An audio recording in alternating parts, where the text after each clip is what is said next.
नमस्कार, मनसुख भाई सुवागिया, अध्यक्ष जल क्रांति ट्रस्ट राजकोट। आज का विषय है माँ।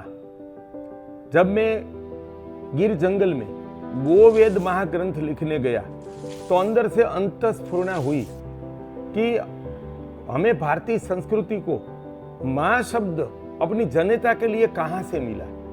तब हमने हजारों बार गाय के बछड़े का आवाज सुनी है बचपन से आज तक। गाय का बछड़ा जन्म लेता है तब वो बच्चा शुद्ध माँ शब्द का उच्चारण करता है। वो हमारे ऋषि मुनियों ने सुना और गाय का बच्चा अपनी जनता के लिए माँ बोलता था। वो उनसे प्रेरणा लेकर मनुष्य की जन्मदात्री के लिए माँ शब्द संस्कृति में प्रस्थापित किया।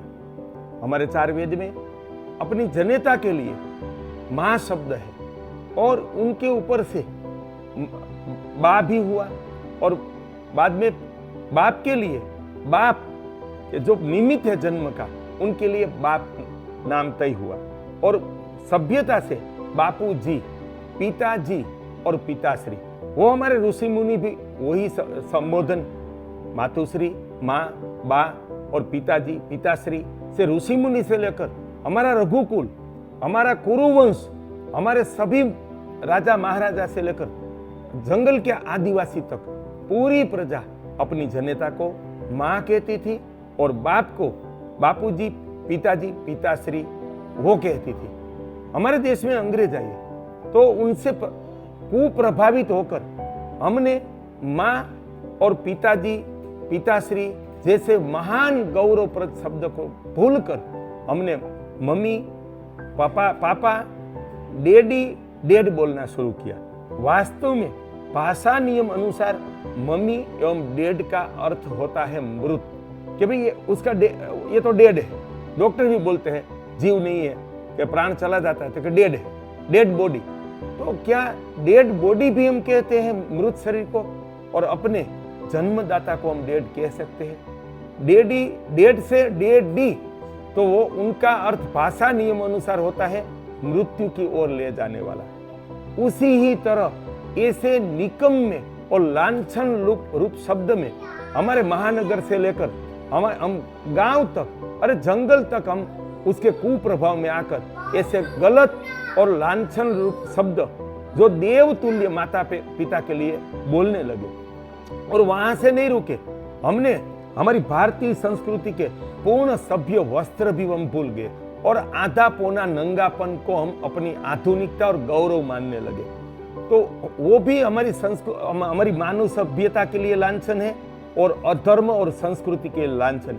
वैसे ही भूलकर हम अपना राम का जन्मदिन मनाते थे, कृष्ण का मनाते थे, गाय का घी का दिया जलाते थे, देसी गाय के शुद्ध घी की मिठाई बांटते थे। उनको भूलकर हमने मोमबत्ती, केमिकल की मोमबत्ती जलाना शुरू किया और भयानक जहरीली कि बुद्धिमान व्यक्ति जिसको छू ना सके ऐसी केक काटना शुरू किया और बच्चों को केक खिलाना शुरू किया। वहां ही नहीं रुके, बाद में हम अपनी मातृभाषा को भूल गए और अंग्रेजी भाषा में पागल हो गए। इससे आगे हमारे अभिवादन था ओम, जो परमात्मा का वैज्ञानिक संशोधन के अनुसार सर्वोपरि नाम है। वो ओम भूल गए, राम राम भूल गए, जो एक दूसरे के आत्मा में परमात्मा का दर्शन, वो है राम राम। और बाद में हमारा वैदिक एवं बंधारणीय अभिवादन नमस्ते भूलकर हम hi, hello, good morning, good night में के पीछे पागल हो गए। ऐसे शब्द का कोई मतलब नहीं है और कितने महान गौरवशाली संस्कृति का मूलाधार प्राण रूप अभिवादन को हम भूल गए। ऐसे हम आहार में भूल गए। हमारे ऋषि मुनियों ने चरक संहिता, सुश्रुत संहिता और कई सारे 700 संस्कृत ग्रंथ इस 1000 साल पहले हमारे ऋषि लिख कर गए हैं आरोग्य के। उन्होंने हर एक खाद्य पदार्थ, सब्जी, अनाज, दाल, तेल, गाय और प्राणियों का दूध, घी, छाछ का गुणधर्म का संशोधन करके हमें श्रेष्ठतम आरोग्य, सप्त धातु से संपन्न शरीर, दिव्य संतान और 100 से 300 साल का जीवन दे सके और तीनों समय का ताजा भोजन का हमें विज्ञान दिया। उनको भूलकर हम पाव, पिज्जा, ब्रेड, कोल्ड ड्रिंक जो वैज्ञानिक संशोधन में और आयुर्वेद के सिद्धांत के अनुसार जहर है, उनको गौरव से हम खाने लगे, अपने बच्चों को जहर खिलाने लगे, तो वो आधुनिकता नहीं है। हमारा जीवन का कोई गौरव नहीं है, विनाश है।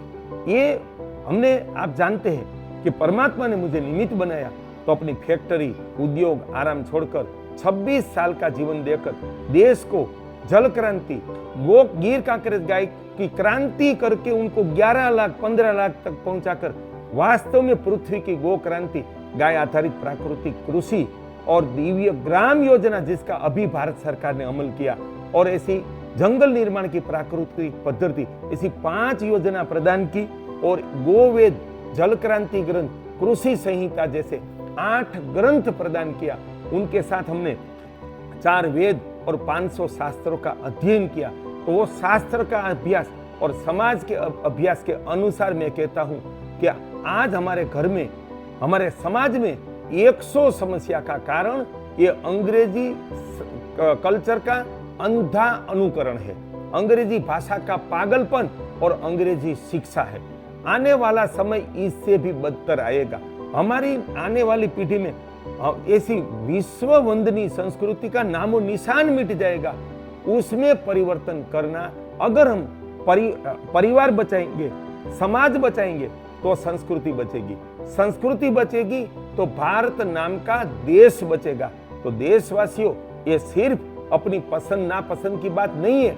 हम अपने परिवार को, समाज को, गांव को, संस्कृति को और राष्ट्र को बचाना चाहते हैं, तो ये माता पिता का संबोधन, अभिवादन, वस्त्र, आहार विहार और भाषा में सभी जगह अंग्रेजी का पागलपन छोड़कर विज्ञान के आधार पर जन्मी हुई वैदिक संस्कृति का आचरण करें। आज तारीख 30/7/2024 मेरा बेटा कश्यप, पुत्र वधु अमी का पुत्र आर्यमन का 4था जन्मदिन है। हम 6 महीने से घर में परामर्श कर रहे थे और हमने मेरे बेटा और पुत्र वधु को समझाया कि ये मानसिक गुलामी छोड़ दे, ये हमारी आधुनिकता नहीं है, हमारी संस्कृति का कलंक। और मम्मी पापा बोलते वो मानसिक गुलामी है, आज से हम गुलामी को त्याग कर दे। तो आज इस हमारे पवित्र अवसर पर हमारा सुवाग्या परिवार और उनका मामा का परिवार जो आर्यमन का, वो वीराणी परिवार, आज हम 4 वेद, गोवेद, आरोग्य के ग्रंथ, भगवत गीता और महान ऋषि दयानंद सरस्वती का सत्यार्थ प्रकाश और भारत माता की साक्षी में हम संकल्प करते हैं कि हमारा परिवार में कभी अपने हमारे बच्चे मम्मी पापा संबोधन नहीं करेंगे, हमारे बेटा बहू भी नहीं करेंगे।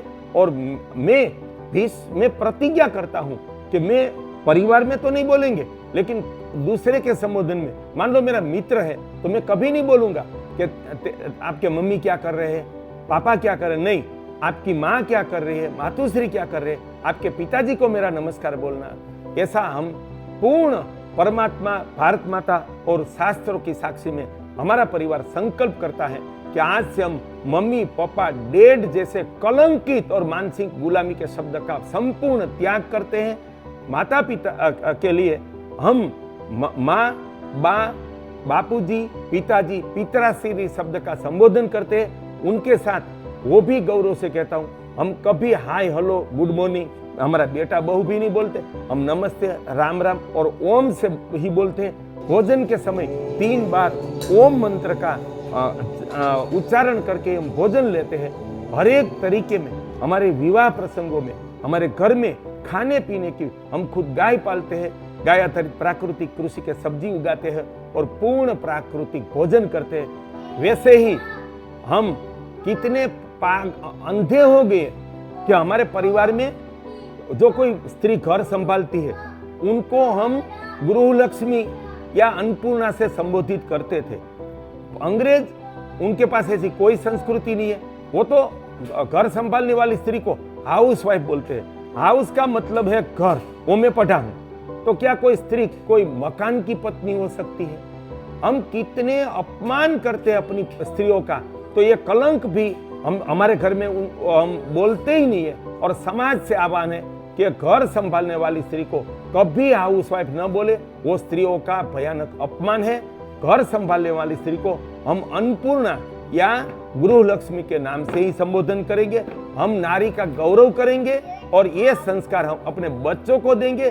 साथ साथ में वो भी कहना चाहता हूँ कि पढ़ी लिखी स्त्री 25-50 हजार की नौकरी कमा के लाए तो शायद थोड़ा आर्थिक लाभ है, लेकिन वो घर संभाले, हमें प्राकृतिक 3 समय का ताजा भोजन खिलाए और बच्चों का ज्ञान गुण कर्म से संस्कार घड़तर करे तो वो करोड़ गुना लाभ है। तो पश्चिम के पागलपन में कि पढ़ी लिखी स्त्री को घर में बैठकर क्या करना है, जैसे उनको तो निम्न समझ दिया, उसमें हमें परिवार से लेकर संस्कृति राष्ट्र का विनाश दिखाई देता है। हम बेटियों को अवश्य पढ़ाए, लेकिन उनको गृह लक्ष्मी बनाएंगे, उनको हम अन्नपूर्णा बनाएंगे तो निश्चित हमारे बेटे सरदार पटेल, छत्रपति शिवाजी, महाराणा प्रताप, वहां से चाणक्य, श्री कृष्ण और राम जैसे पैदा होगा कि हम सब मिलकर मम्मी पापा से लेकर हाय हेलो गुड मॉर्निंग से लेकर अर्ध नंगापन जैसे पश्चिमी वस्त्र और ये विदेशी खाना कोल्ड ड्रिंक्स का हम संपूर्ण बहिष्कार करें। हम अपने जीवन का उत्थान करें, अपने परिवार की सभ्यता, अपने समाज की सभ्यता, अपनी संस्कृति का गौरव और भारत को विश्व प्रकाशित करें। तो हम शास्त्र के साथ संकल्प करते हैं कि आज से हम माँ बाप पिताजी पिताश्री का ही संबोधन करेंगे। बोलो भारत माता की, सनातन धर्म की, गौ माता की।